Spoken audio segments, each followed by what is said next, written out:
Bonsoir à tous.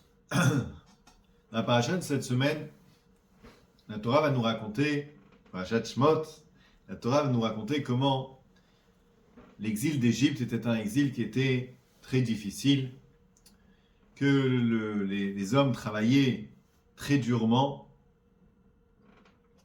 Et la Torah nous raconte aussi comment Paro a demandé à tuer tous les garçons et que les filles grandissent selon les coutumes de l'Égypte. Donc on voit un exil qui était très difficile. Par rapport à cet exil, on voit que cet exil a commencé bien plus tôt, mais sous une autre forme. En effet, lorsque Abraham a fait l'alliance avec Dieu, Brit Ben Avetarim, dans cette alliance, le bon Dieu lui a dit: tes enfants seront exilés pendant 400 ans et après ils vont revenir en Eretz Israël. Qu'est-ce que c'était pendant 400 ans? C'était à partir de la naissance d'Yitzhak, comme ça Rachid dit. Donc on voit que l'exil peut prendre plusieurs formes. Alors, la question qui se pose, c'est pourquoi cet exil était aussi difficile. La réponse qui est donnée dans notre paracha, c'est une réponse qui est donnée par Moshe Rabbeinu. Et c'est une réponse qu'il va falloir analyser et comprendre. La Torah nous raconte comme ça, que le premier jour, Moshe Rabbeinu, il a grandi, et le premier jour, il est sorti, il a vu un Égyptien frapper un Juif, et il a tué avec le Shem HaMeforash, comme ça Rashi nous explique, qu'il a tué avec le nom de Dieu. Le lendemain, Moshe Rabbeinu sort et il voit deux Juifs en train de se bagarrer. Et il dit à la personne qui lève sa main: Racha, lama takereacha. Racha, pourquoi tu frappes ton ami? Rashi nous explique qu'il s'agissait là de Datan et Aviram, qu'on va voir plusieurs fois dans la Torah, comme des gens qui étaient très difficiles. Et sur ce, réplique Datan et Aviram, et lui disent: qu'est-ce que tu es en train de parler? Est-ce que tu es en train de parler pour nous tuer comme tu as tué l'Égyptien hier?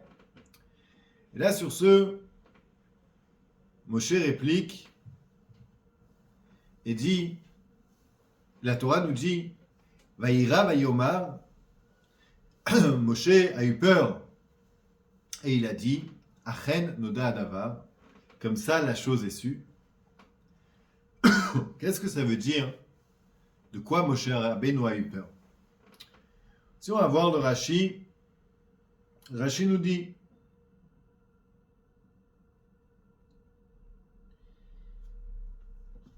il dit, première explication, c'est Kipshuto. C'est-à-dire que Moshe, il a effectivement eu peur pour sa peau.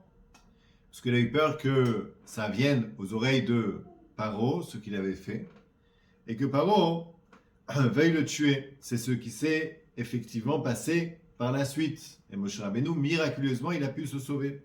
Ça, c'est la première explication que Rashi donne. Rashi donne une deuxième explication, il dit comme ça. Au Midrasho, et selon ce Midrash, Da'aglo al-Shera Israël Rechaim de la Torin. Amar Shema, Me'ata Shema Enam Ruin Leger. Il s'est soucié du fait qu'il a vu des Rechaim qui faisaient de la médisance, qui faisaient du Lashon Hara. Donc il a dit peut-être que à cause de ça, le peuple juif n'est pas apte à être délivré. Achenoda Davar, on continue le deuxième Rashi. Rashi dit, donc déjà le Rashi dit comme ça. Le Midrash nous dit, ça veut dire quoi? Achenoda Davar, ainsi la chose est sue. Le Midrash dit, je sais maintenant la chose pour laquelle j'étais très étonné. C'était quoi la chose sur laquelle Moshe Rabbeinu était très étonné? Il dit Machatu Israël mikol shivim haumot liot nirdim ba'avodat parech. Qu'est-ce que le peuple juif a fauté de plus que toutes les nations du monde pour être pour avoir à faire des travaux aussi durs, aussi difficiles. Aval roye ani shem reuim lekach. Mais je vois qu'ils sont, que ça leur, qui méritent ça. Ils méritent ce qu'ils ont. Qu'est-ce que ça veut dire?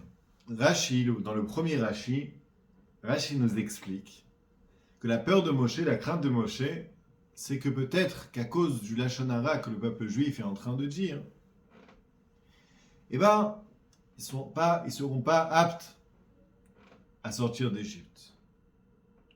Dans le deuxième Rashi, qu'est-ce que Moshe Rabbeinu a su? Il dit maintenant je sais pourquoi le peuple juif travaille aussi difficilement. En fait, il mérite ce qu'il a.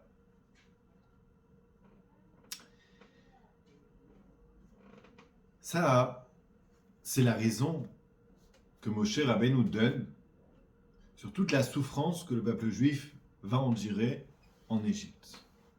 C'est quoi la raison? Le Lachon Hara. Il voit que Dathan et Aviram disent du Lachon Hara, c'est-à-dire de la médisance sur Moshe Rabbeinu. Ils voient que si ça arrivait à leurs oreilles, alors c'est que un a parlé à l'autre. Et à ce moment-là, Moshe Rabbeinu il dit, maintenant que je vois qu'il y a du Lachon Hara, maintenant que je vois qu'il y a de la médisance, alors je comprends pourquoi le peuple juif, il est asservi d'une manière aussi cruelle, aussi dure. On comprend que le Lachon Hara, que la médisance est quelque chose de néfaste, est quelque chose de destructeur. La Gemara nous dit que tout celui qui raconte, qui dit du Lachon Hara, qui fait de la médisance, du colportage, eh ben, sa faute, elle est plus grande, elle est égale aux trois avérotes, aux trois péchés sur lesquels la Torah te dit que sur ces trois péchés, tu devras te laisser tuer et ne pas les transgresser, qui sont l'avodah zara, l'idolâtrie, Gilui Arayot, de ne pas avoir des relations interdites, Vushfichu Damim, et de tuer. Ça, ce sont trois avérotes, trois péchés, que la Torah nous dit que si on te dit soit tu tues, soit tu seras tué, que Dieu nous en préserve, ben à ce moment-là, il faudra te laisser tuer. De la même manière, si on te dit soit tu vas te prosterner devant cette idole, soit tu vas être tué, à ce moment-là, tu devras te laisser tuer. Donc, la Gemara nous dit que de dire du mal de l'autre, eh ben ça équivaut à ces trois avérotes. Tellement il est grave de colporter du mal d'un autre. On voit encore aussi que c'est rapporté dans le Yerushalmi que dans la génération de David Amelech, tout le monde était des tzadikim, tout le monde était des justes. Alors, comment cela se fait-il que lorsqu'ils sortaient en guerre, eh ben, il y avait des soldats qui tombaient au combat? Et la Gemara nous dit, c'est parce que ils disaient du Lachon Hara, parce que ils colportaient les uns sur les autres. La Gemara continue et dit, à l'époque de Achav, c'était un roi d'Israël Et à son époque, le peuple juif était des idolâtres. Beaucoup du peuple juif étaient idolâtres.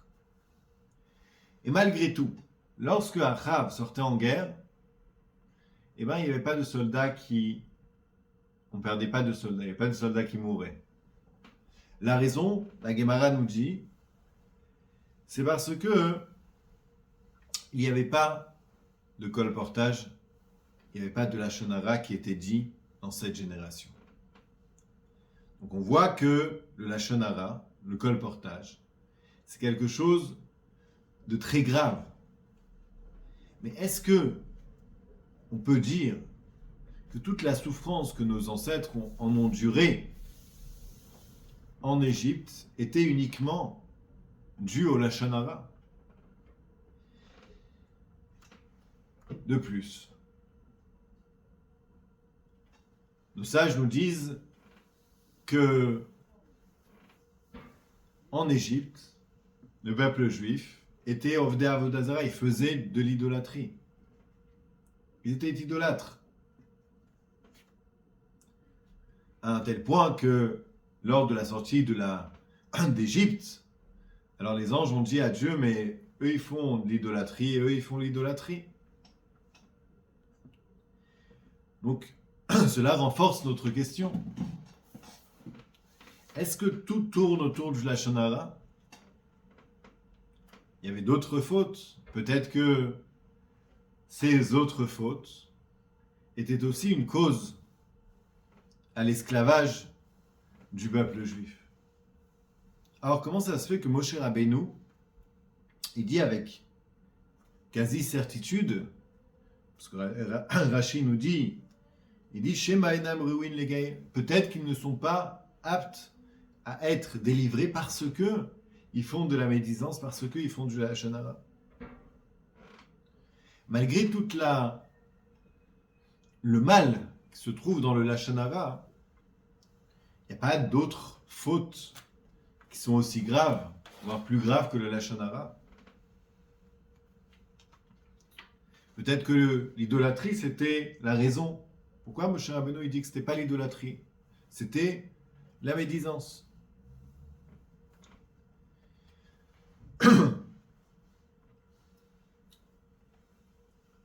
Afin de répondre à cette question, il faut comprendre une chose plus générale.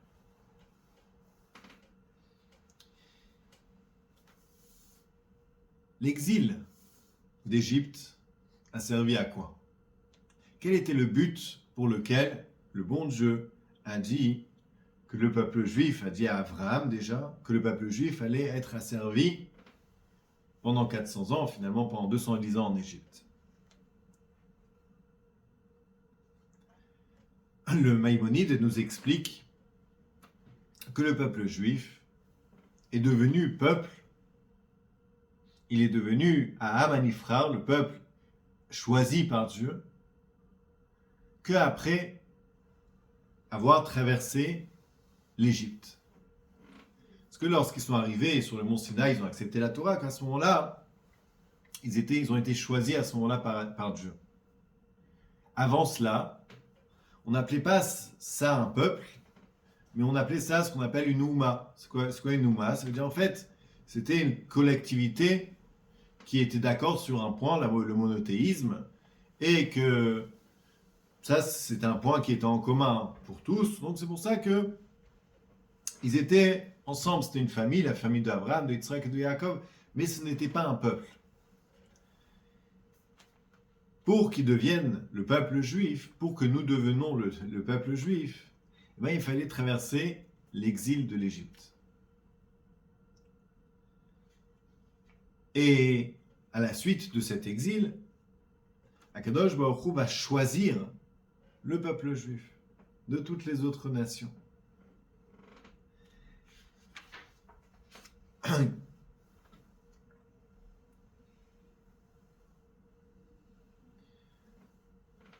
Effectivement, lorsque le peuple juif était en Égypte, comme ça le Rambam nous dit, le peuple juif a pratiquement oublié ce qu'ils avaient reçu d'Abraham, Yitzhak et Yaakov, c'est-à-dire la Torah et les mitzvot. Et le bon Dieu a envoyé Moshe Rabbeinu pour les délivrer, pour leur rappeler d'où ils viennent et ce qu'ils devaient faire.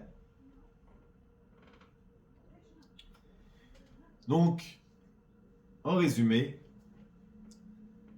l'exil d'Égypte a permis au peuple juif d'être choisi par Dieu. Pourquoi on a dû traverser cet exil pour être choisi par Dieu? Il y a différentes raisons. Mais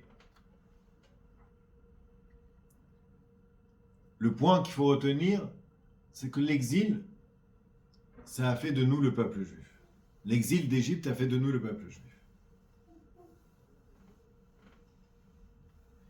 Après cela, on va comprendre pourquoi le Lachon Hara, pourquoi parler mal sur quelqu'un d'autre, le colportage, est la seule raison pour laquelle la seule raison que Moshe Rabbeinu a vue pour laquelle le peuple juif ne serait peut-être pas apte à sortir d'Égypte. Lorsque quelqu'un dit du Lachon Hara, lorsque quelqu'un colporte quelque chose de mal sur une autre personne, alors il y a 3 points. Par ce colportage déjà, il va nuire à son ami. Ça veut dire que par ça qu'il va colporter, il est en train de faire du mal à son ami.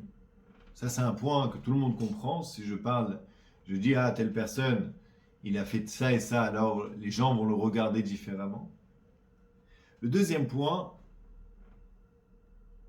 c'est que lorsque tu dis du Lachon Hara, lorsque tu parles du mal de quelqu'un d'autre, tu fais ressortir le mal qu'il a en lui. Ça veut dire quoi? Ça veut dire que quand la parole est créative, et lorsque tu es en train de parler sur quelqu'un d'autre, chez lui, le mal va ressortir. Lorsque tu parles en bien de quelqu'un d'autre, alors le bien va ressortir chez lui. Le troisième point, c'est que le Lachon Hara, la gravité du Lachon Hara, c'est que ça va séparer. Ça va faire ce qu'on appelle Piroud Levavot, ça va séparer les cœurs. Et la raison pour laquelle ça va séparer les cœurs, c'est parce que le Lachon Hara, même si quand on est en train de parler en mal de quelqu'un d'autre, sans aucune arrière-pensée, ça fait que finalement que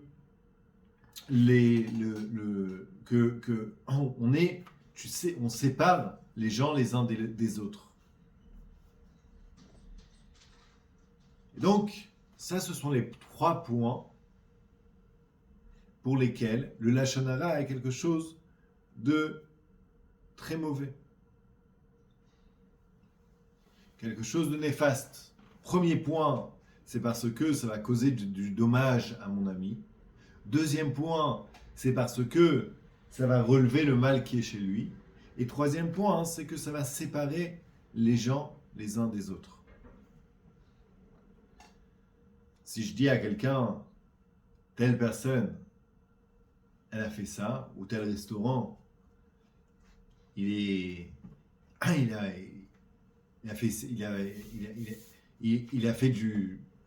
m'a mal servi. Qu'est-ce qui va se passer? La personne, avant même qu'elle connaisse le restaurant, avant même qu'elle connaisse l'autre personne, il va déjà avoir un préjugé de par ce que tu vas lui raconter. Donc ça, en fait, c'est la raison, ce troisième point, c'est la raison pour laquelle,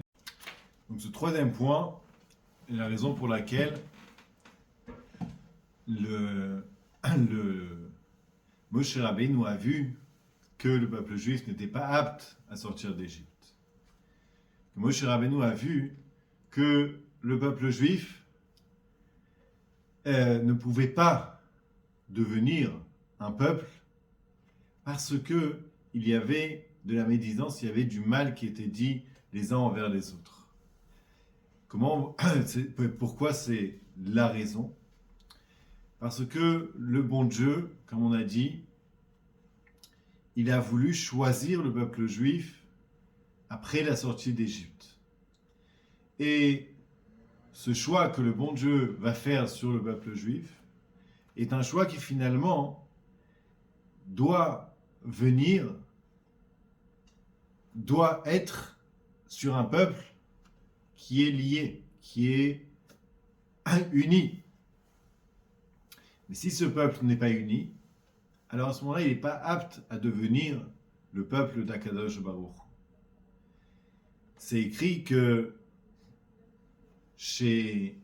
dans le mal, c'est la division qui règne. Dans le bien, c'est l'unité qui règne. Et donc, pour que le peuple juif puisse être un kéli, puisse être un réceptacle pour être choisi par Dieu, le bon Dieu a voulu, le peuple juif devait faire quelque chose, prendre quelque chose sur lui-même, c'est cette unité. Et cette unité qui passe par arrêter de dire du Lashon Hara. Donc ça, c'est la raison pour laquelle Moshe Rabbeinu nous dit Achen Oda Davar, maintenant je sais que le peuple juif, il est apte, il mérite ce qu'il a. A priori, pourquoi tu parles comme ça? Comment est-ce possible que Moshe Rabbeinu nous dise que je comprends maintenant pourquoi le peuple juif, il est asservi en Égypte. En réalité, ce n'est pas une punition que le bon Dieu amène au peuple juif, bien que c'est très difficile, mais c'est en réalité pour pouvoir faire grandir le peuple juif. Pour que le peuple juif arrête avec cette médisance et regarde le bien qu'il y a les uns chez les autres. En effet, on dit de la médisance, on va dire du mal d'autrui, parce qu'on se sent supérieur à lui, on se sent séparé de lui. Un exemple, quelqu'un vient à la synagogue à midi, je dis à mon ami, regarde celui-là, il est venu à midi. Qu'est-ce que ça montre? Ça montre que moi, je me sens supérieur à lui. Moi, je suis venu à 9h, j'ai étudié, j'ai prié, et lui, il arrive à midi. Moi, je me sens supérieur à cette personne. C'est la raison pour laquelle je vais parler contre cette personne. Et à travers cet asservissement, qu'est-ce qui s'est passé? Les cœurs se sont brisés et finalement les gens ont arrêté de parler en mal les uns des autres. Comme on voit dans le Midrash, c'est écrit comme ça. Ravuna a dit, par le mérite de quatre choses, le peuple juif est sorti d'Égypte. Qu'ils n'ont pas changé leur nom, qu'ils n'ont pas changé leurs vêtements, qu'ils n'ont pas dit du Lashon Hara, et il n'y avait pas l'un d'entre eux qui était dans les mœurs. Qu'est-ce qu'on voit? On voit que le Lashon Hara, que la médisance, c'était vraiment la cause de toute cette difficulté de l'exil en Égypte. De ça, on peut apprendre à combien aujourd'hui, nous sommes à la veille de la Géoula, la veille de la délivrance éternelle avec Mashiach. Et on doit apprendre de cette histoire à combien ce qui est attendu de nous. Dire du Lashon Hara, c'est facile.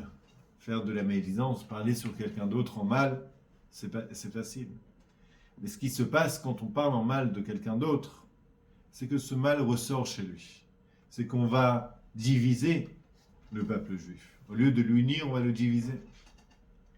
Donc ça, c'est la raison pour laquelle il faut que chacun prenne sur lui que pas seulement il ne va pas parler en mal des autres, mais il va toujours essayer de voir le bien qui se trouve chez les autres.